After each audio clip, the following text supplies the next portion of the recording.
Smartshala. Today we will discuss about sound. It is the fifth chapter of physics of class 9. Sound is a form of energy which makes us hear.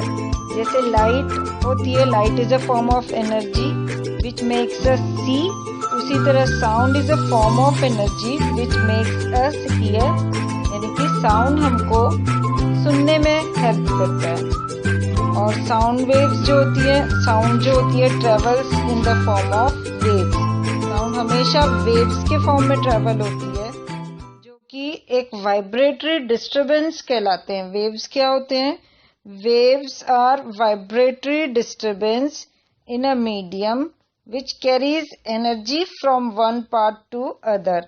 एक disturbance की तरह होता है, किसी भी medium में एक disturbance की तरह होते हैं वेव्स, जो कि एनर्जी को एक जगह से दूसरे जगह तक लेकर जाते हैं without being direct contact with the 2 points. अगर कोई 2 पॉइंट्स हैं जिससे एक जगह से दूसरी जगह पर जाना है, एक पॉइंट से दूसरे पॉइंट पे जाना है, अगर वो पॉइंट आपस में कांटेक्ट में नहीं भी हैं, तो भी एनर्जी को एक पॉइंट से दूसरे पॉइंट पर साउंड वेव्स लेकर जाती हैं.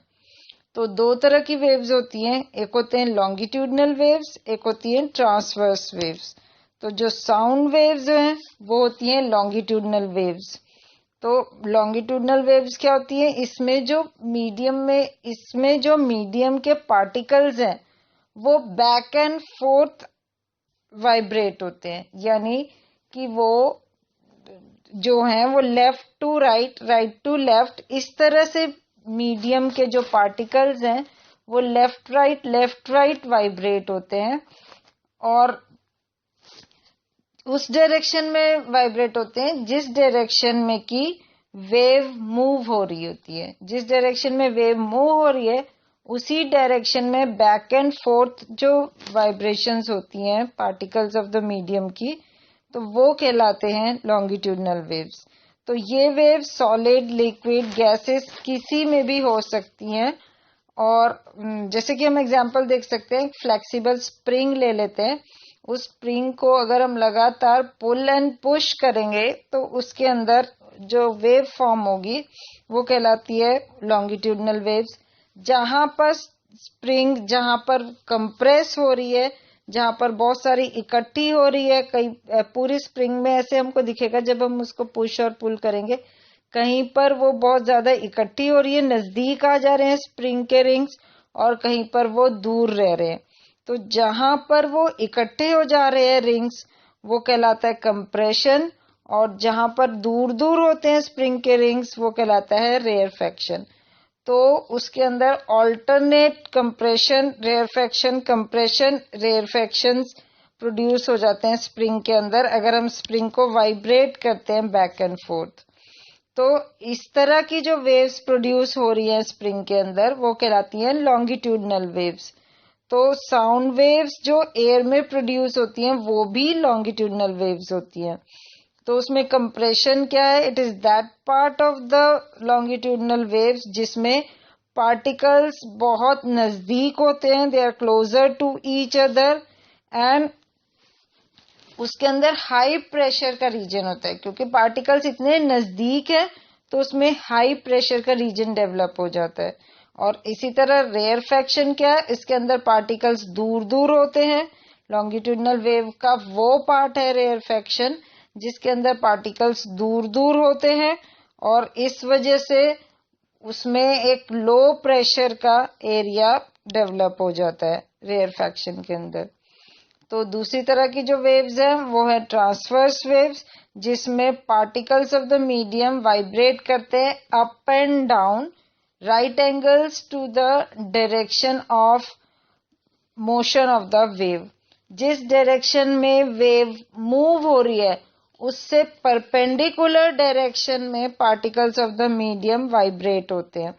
जैसे अगर कोई वेव लेफ्ट टू राइट जा रही है तो particles of the medium will vibrate up and down.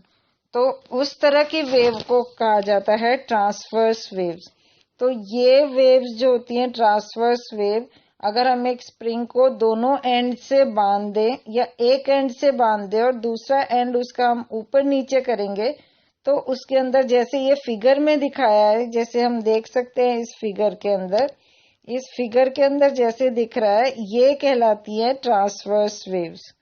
तो जो वाटर के अंदर जो वेव्स फॉर्म होती हैं वो कहलाती हैं ट्रांसवर्स वेव्स। अगर वाटर के अंदर पत्थर मार दे हम तो उसके अंदर हम देखेंगे कि उसके अंदर जो वेव्स बनी है वो कहलाती हैं ट्रांसवर्स वेव्स। तो ट्रांसवर्स वेव्स जैसे कि इस फिगर में हम देख सकते हैं, अगर हमने पानी में कोई पत्थर मारा होता है या उसमें जब वाटर में जो वेव आती है, कभी सी शोर पे अगर हम गए हो तो हमने देखा होगा कि उसके अंदर जो वेव्स आती हैं वो इस फॉर्म में होती हैं, जैसे इस फिगर में दिख रही है इस तरह से वेव्स उसके अंदर फॉर्म होती हैं। उसमें ये जो एलिवेशन है, ये जो पहाड़ जैसा रीजन है, जो ऊंचा रीजन है वो कहलाता है क्रेस्ट, और जो डिप्रेशन वाला रीजन है वो कहलाता है ट्रफ। तो alternate crest and trough form होते हैं ट्रांसवर्स वेव्स में।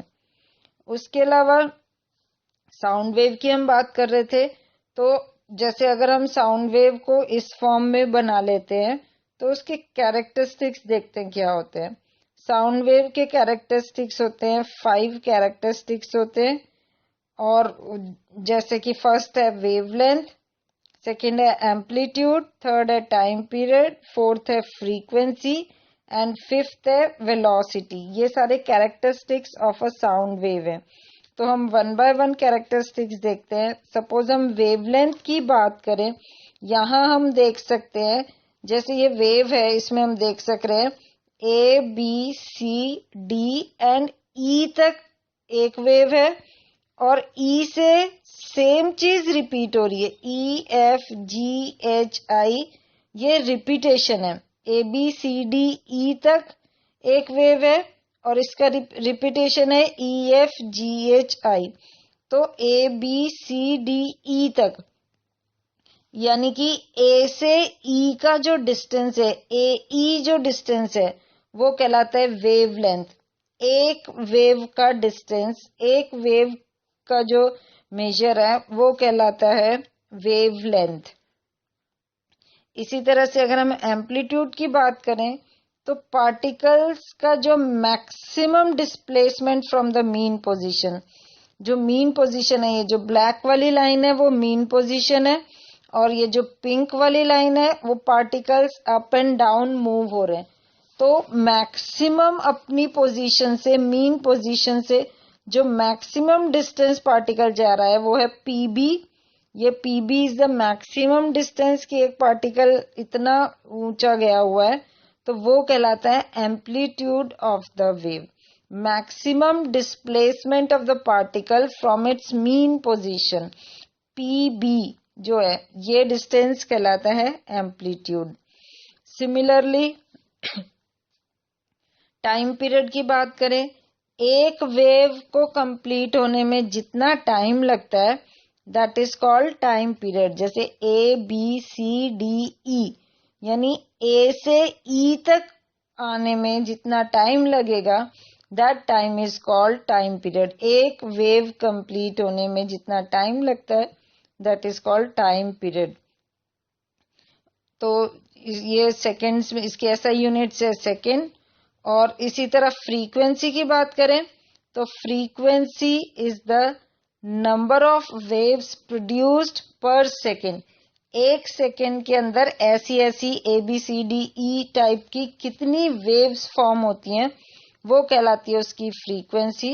And frequency is number of waves पर सेकेंड, तो इसकी एसआई यूनिट हो गई पर सेकेंड, सेकेंड रेज टू -1 उसकी एसआई यूनिट हो गई।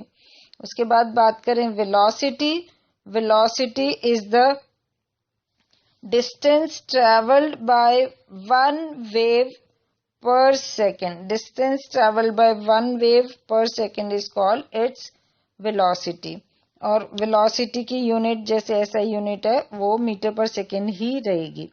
तो यहाँ से हम wavelength, amplitude, time period, frequency and velocity of wave को डिफाइन कर सकते हैं।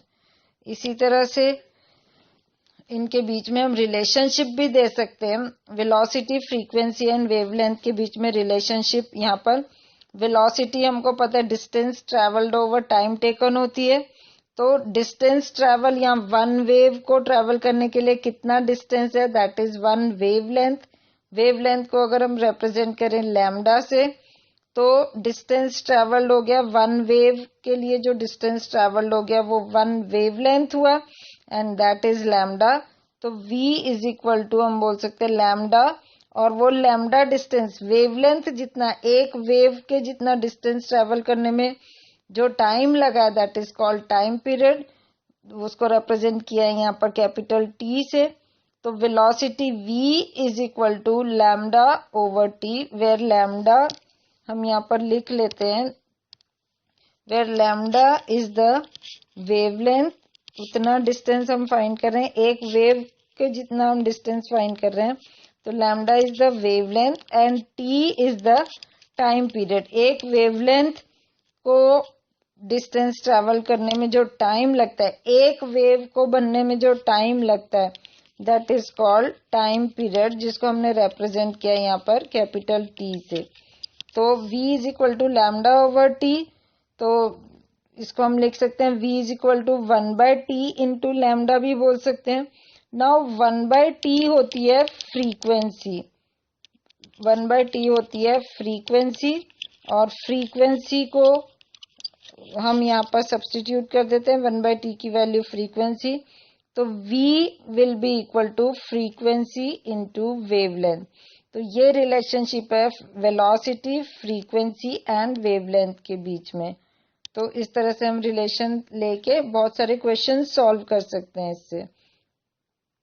नाउ साउंड प्रोड्यूस कैसे होता है?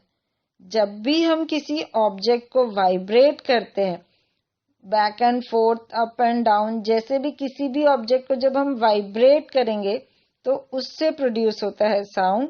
और इसको वाइब्रेट करने के लिए जो एनर्जी लगती है, जो एनर्जी हमको चाहिए इसको वाइब्रेट करने के लिए, वो हम किसी भी एक्सटर्नल सोर्स से ले सकते हैं। जैसे हम अपने हैंड से, जैसे हमने ड्रम को वाइब्रेट किया, या स्ट्रिंग्स ऑफ अ गिटार उसको हमने वाइब्रेट किया, तो कोई भी एक्सटर्नल सोर्स से हम एनर्जी ले सकते हैं टू वाइब्रेट एन ऑब्जेक्ट। और जब वो ऑब्जेक्ट को हम वाइब्रेट करेंगे एक्सटर्नल सोर्स की एनर्जी लेकर, तो उसमें से साउंड प्रोड्यूस होगा। तो इसी तरह जैसे कि हमारा जो हम बोलते हैं वो साउंड कैसे प्रोड्यूस होती है कि हमारे थ्रोट में वोकल कॉर्ड्स होती हैं, वो वोकल कॉर्ड्स जब वाइब्रेट होती हैं तो अलग अलग तरह के साउंड प्रोड्यूस करती हैं।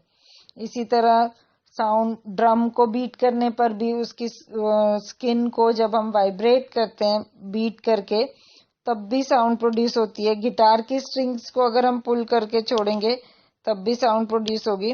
तो ऐसे हम यहाँ पर जैसे हमने पिक्चर में दिखाया है कि जो वोकल कॉर्ड्स दिखाई गई हैं यहाँ पर, ये जो पेयर ऑफ वोकल कॉर्ड है, जब ये वाइब्रेट होती हैं, देखो 2 and 4th, जब ये वाइब्रेट होती हैं तो इससे डिफरेंट टाइप्स की साउंड प्रोड्यूस होती है। इसी तरह ये ड्रम है, ड्रम की जो ऊपर स्किन होती है लगी हुई, उस स्किन के ऊपर जब हम बीट करते हैं एक स्टिक से, तो उसके वाइब्रेशन से साउंड प्रोड्यूस हो रही है ड्रम से। इसी तरह से ट्यूनिंग फोक से भी हम साउंड प्रोड्यूस कर सकते हैं, और उसका इलस्ट्रेशन भी देख सकते हैं। वो लैब में भी हमको दिखाएंगे उसका इलस्ट्रेशन, कि सपोज ये हमारा ट्यूनिंग फोक है, उसके 2 टोंग्स होते हैं ट्यूनिंग फोक के। जब हम इस ट्यूनिंग फोक को वाइब्रेट करते हैं, जब हम इसको किसी पर मारते हैं, किसी के साथ इसको टच कराते हैं उसके टोंग्स को, तो उसके tongs in and out vibrate होते हैं। तो जब टोंग आउटवर्ड वाइब्रेट होके आउटवर्ड हो गया, ए बी जब अपार्ट हो गए, ए राइट साइड पे जाएगा। जब वो राइट साइड पे जाएगा तो राइट साइड की जो एयर है उसको वो कंप्रेस कर देगा, और वहां पर बन जाएगा एक कंप्रेशन।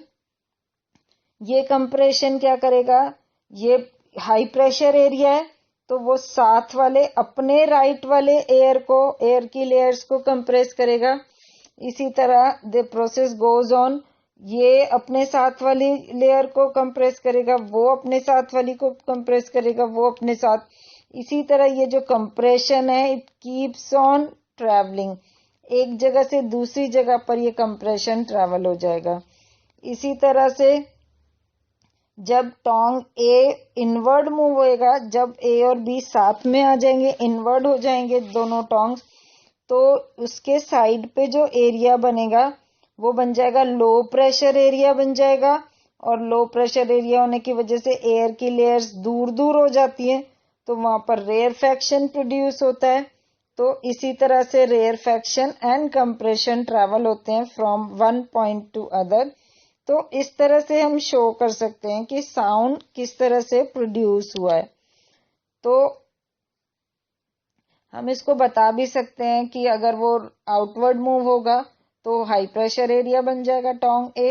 हाई प्रेशर एरिया बनने से वो अपने साथ वाले एयर लेयर को भी प्रेशराइज करेगा, उसमें कंप्रेशन आ जाएगा, फिर वो अपने साथ वाली एयर की लेयर को कंप्रेस करेगा, वो अपने, एंड सो ऑन। तो इसी तरह से compressions and rarefactions keep on moving from one point to other. तो ये जो साउंड होता है, इसको ट्रैवल करने के लिए, साउंड वेव्स को प्रोपेगेट करने के लिए मीडियम की जरूरत होती है। वो वैक्यूम में प्रोपेगेट नहीं हो सकता, वो मीडियम में से ही जा सकता है। तो इसको प्रूव कराने के लिए हमारे पास एक बेल जार एक्सपेरिमेंट है, एक एक्टिविटी है, उसको हम ट्राई कर सकते हैं। एक बेल जार लिया जाता है, बड़ा सा डोम होता है, उसके अंदर एक बजर वाली बेल फिट होती है। इनिशियली जब जार के अंदर एयर है और उसके बेल को जब स्विच ऑन करते हैं, तो जब वो बेल बजती है तो वो हमको बाहर सुनाई देती है डोम के अंदर से। लेकिन उसके बाद हम क्या करते हैं, उस डोम को हम वैक्यूम कर देते हैं, उसमें से सारी एयर पंप आउट कर देते हैं और उसमें वैक्यूम कर देते हैं। उसके बाद अगर हम बेल को रिंग करते हैं तो वो हमें सुनाई नहीं देगी। तो this shows that sound needs a medium for its propagation. Sound को ट्रैवल करने के लिए कुछ मीडियम चाहिए होता है, इसीलिए साउंड वेव्स मैकेनिकल वेव्स कहलाती हैं, क्योंकि उनको ट्रैवल होने के लिए कुछ मीडियम की जरूरत पड़ती है। तो sound can travel from all the medium, solids, liquids and gases, सब में से ट्रैवल हो सकती है साउंड वेव्स। जिसमें जैसे हमको पता है, क्योंकि साउंड वेव को ट्रैवल करने के लिए मीडियम चाहिए होती है, तो सॉलिड में साउंड इजीली ट्रैवल हो सकती है क्योंकि उसमें बहुत ज्यादा पार्टिकल्स होते हैं। तो साउंड सॉलिड में ज्यादा इजीली ट्रैवल होती है देन लिक्विड देन गैसेस। तो हम कह सकते हैं साउंड, स्पीड ऑफ साउंड क्या होती है? Speed of sound is the rate of propagation of sound through a medium. किसी मीडियम में से किस रेट पर कितने टाइम में कितनी साउंड ट्रेवल हो रही है, that is called its speed, speed of sound. तो स्पीड ऑफ साउंड सॉलिड्स में मैक्सिमम होती है, सबसे ज्यादा होती है, लिक्विड में उससे कम होती है और गैसेस में उससे भी कम होती है। तो sound travels fastest in solids. तो ये जो स्पीड ऑफ साउंड है, speed of sound depends on 3 factors. एक है, फर्स्ट फैक्टर है स्पीड ऑफ साउंड किस पे डिपेंड करता है? It depends on the nature of the material जिसमें से वो पास हो रहा है, नेचर ऑफ द मीडियम, यानी अगर सॉलिड है तो स्पीड ऑफ साउंड ज्यादा होगी लिक्विड से, और गैसेस से सॉलिड में सबसे ज्यादा, फिर लिक्विड में, फिर गैसेस। तो नेचर ऑफ द मीडियम पे डिपेंड करता है स्पीड ऑफ साउंड। दूसरा, स्पीड ऑफ साउंड डिपेंड करता है टेम्परेचर पर। टेम्परेचर पे कैसे?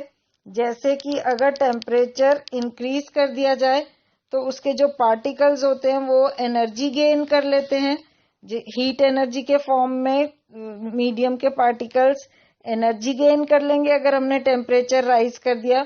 अगर उनके पास एनर्जी आ गई तो वो इजीली प्रोपेगेट हो पाएंगे, जो पार्टिकल्स हैं वो इजीली मूव हो पाएंगे। तो अगर हमने टेम्परेचर बढ़ा दिया तो स्पीड ऑफ साउंड भी बढ़ जाएगा, इंक्रीज हो जाएगा। इसी तरह it also depends on humidity. अगर ह्यूमिडिटी है एटमॉस्फेयर में ह्यूमिडिटी है, ह्यूमिडिटी का मतलब पार्टिकल्स बढ़ गए, वाटर के पार्टिकल्स आ गए, एयर में वाटर के पार्टिकल्स आ गए। नाउ जैसे हमने देखा लिक्विड में स्पीड ऑफ साउंड ज्यादा होती है, अगर प्योर एयर होगी उससे ज्यादा अगर ह्यूमिड एयर होगी तो ह्यूमिड एयर में लिक्विड आ जाएगा जिसमें कि साउंड गैसेस से ज्यादा फास्ट ट्रेवल होगी। तो इसका मतलब जब ह्यूमिडिटी इंक्रीज हो जाएगी तब भी स्पीड ऑफ साउंड इंक्रीज हो जाएगा। तो speed of sound depends on the nature of the medium, solid liquid gas पर डिपेंड करेगा। It depends on the temperature, कि अगर टेम्परेचर बढ़ गया तो स्पीड ऑफ साउंड बढ़ जाएगा क्योंकि पार्टिकल्स एनर्जी गेन कर लेते हैं टेम्परेचर के फॉर्म में, हीट के फॉर्म में। इसके अलावा ह्यूमिडिटी इंक्रीज हो जाएगी, एटमॉस्फेयर में ह्यूमिडिटी है यानी लिक्विड के पार्टिकल्स आ गए गैस के अंदर, तो लिक्विड में साउंड की स्पीड ज्यादा होती है तो तब भी स्पीड ऑफ साउंड बढ़ जाएगी। तो इस तरह से हम देखेंगे कि speed of sound depends on these 3 factors. उसके अलावा एक और चीज है जो कहलाती है सोनिक बूम। सोनिक बूम मतलब साउंड जो ट्रेवल होती है इतनी ज्यादा स्पीड से ट्रेवल होती है, जो साउंड वो इतनी ज्यादा स्पीड से ट्रेवल होती है, और अगर कोई ऑब्जेक्ट स्पीड ऑफ साउंड से भी तेज ट्रेवल होता है तो उसके अंदर जो एयर की लेयर्स होती हैं, जैसे अगर सपोज एक एयरक्राफ्ट है, एयरक्राफ्ट अगर साउंड की स्पीड से भी ज्यादा स्पीड से ट्रैवल हो रहा है कोई एयरक्राफ्ट, तो वो क्या करता है, जो एयर की लेयर्स होती हैं उसमें इतनी ज्यादा एनर्जाइज हो जाती है एयर की लेयर्स कि उनमें एक्सप्लोजन टाइप होता है और उससे जो आवाज निकलती है that is called sonic boom. एक explosive noise which is caused by shock waves from aircraft. जो एयरक्राफ्ट साउंड की स्पीड से भी तेज चल रहे होते हैं वो एक शॉक वेव्स प्रोड्यूस करते हैं, एयर की लेयर में कुछ शॉक प्रोड्यूस करते हैं और उससे जो एक्सप्लोजन टाइप साउंड प्रोड्यूस होती है that is called sonic boom. तो अगर लाइट से कंपेयर किया जाए साउंड को तो हमें पता है कि जो speed of sound is 344 meter per second, वो स्टैंडर्ड स्पीड ऑफ साउंड कहलाती है, जबकि हमको स्पीड ऑफ लाइट पता है that is 380 meter per second होती है। तो उसमें हम देखेंगे speed of light is maximum, सबसे ज्यादा स्पीड जो होती है वो होती है लाइट की स्पीड। तो लाइट की स्पीड जो है, speed of light is more than the speed of sound. तो हम कह सकते हैं इसीलिए जब थंडर स्टॉर्म आता है, जब थंडर होता है, जब बिजली कड़कती है तब हम देखते हैं कि हमें लाइट पहले दिखती है और उसकी साउंड देर से पहुंचती है हमारे पास, क्योंकि लाइट की जो स्पीड है वो ज्यादा है साउंड की स्पीड से। इसलिए जब बिजली कड़कती है तो वो दिखती पहले हमको और सुनाई बाद में देती है। वो कोई भी चीज, जैसे अगर गन से कुछ फायर कर रहे हैं तो तब भी गन के फायर का जो फ्लैश है वो हमको पहले दिखाई देगा और उसकी आवाज हमको बाद में सुनाई देगी। तो दैट्स ऑल फॉर टुडे। इसके बाद reflection of sound, multiple reflections, echo, reverberations, ये सारी चीजें हम next part of the video में पढ़ेंगे। That's all for today. तब तक के लिए you keep watching my videos. अगर आपको वीडियोस में से कुछ समझ नहीं आया तो आप मुझे कमेंट बॉक्स में लिख सकते हैं या आप मुझे मेल भी कर सकते हैं, या इसके अलावा आपको कुछ और समझना है तब भी आप मुझे कमेंट कर सकते हैं या मेल कर सकते हैं। तो thanks a lot and keep watching.